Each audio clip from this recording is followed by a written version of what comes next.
straight out to CNN correspondent Jim Spellman live on the scene. Jim, tell us about this overnight search at the family home. Yeah, 17-hour search, Jane. Inside the house, they focused on using X-ray equipment. We saw them go in multiple times, probably over 100 times, with these black panels about 3 feet by 2 feet. We now know that those are used with X-ray equipment that came in the bomb squad vehicle. We don't know specifically what they were looking for here, but in general, those are used to look inside walls, inside pipes, things like that. That's this kind of high-tech, specialized search and intense search that we saw all day here yesterday.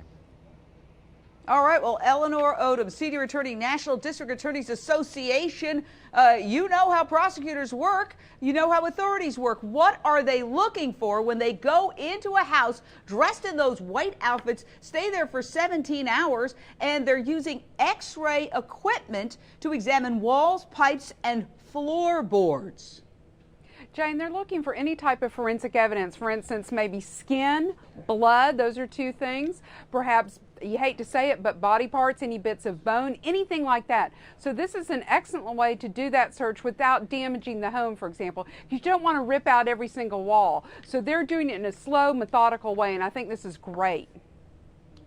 Well, C.W. Jensen, retired Portland police captain, they've been in the home before. But this is the very first time that they obtained a search warrant, the contents of which we have not seen. They are not releasing that. But normally in a search warrant affidavit, they've got to list their theory of the case. They've got to list what they're looking for. What do you make of this really an army of law enforcement going in these white suits and spending 17 hours there?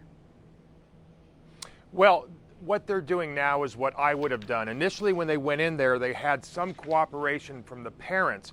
But now as they start focusing on the parents, maybe specifically the mother, they want to get a search warrant because they don't want in the future when they go to court to have the argument that the parents were pressured into cooperating. So I would do exactly what they're doing. You get a search warrant and it spells out exactly the probable cause why they probably think there's evidence of this crime there.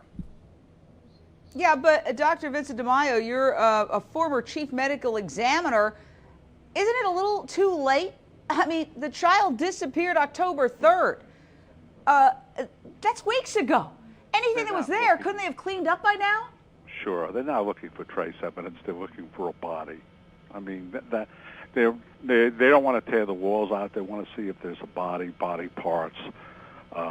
That's why they're in the backyard raking also. They're looking for a body. They've given up on, they suspect the mother, or at a minimum, and so they're looking for a body.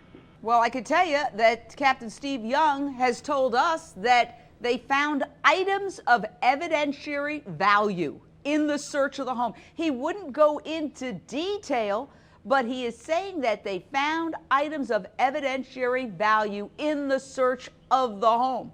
So I guess my big question is, what happens next? And I'm going to throw that out to C.W. Jensen, retired Portland police captain. What happens next? Well, I think that what people need to know is that this isn't just a singular thing where they're going after her. They're looking at a whole lot of different things. So they're going to gather this evidence and they're going to move forward in a systematic way.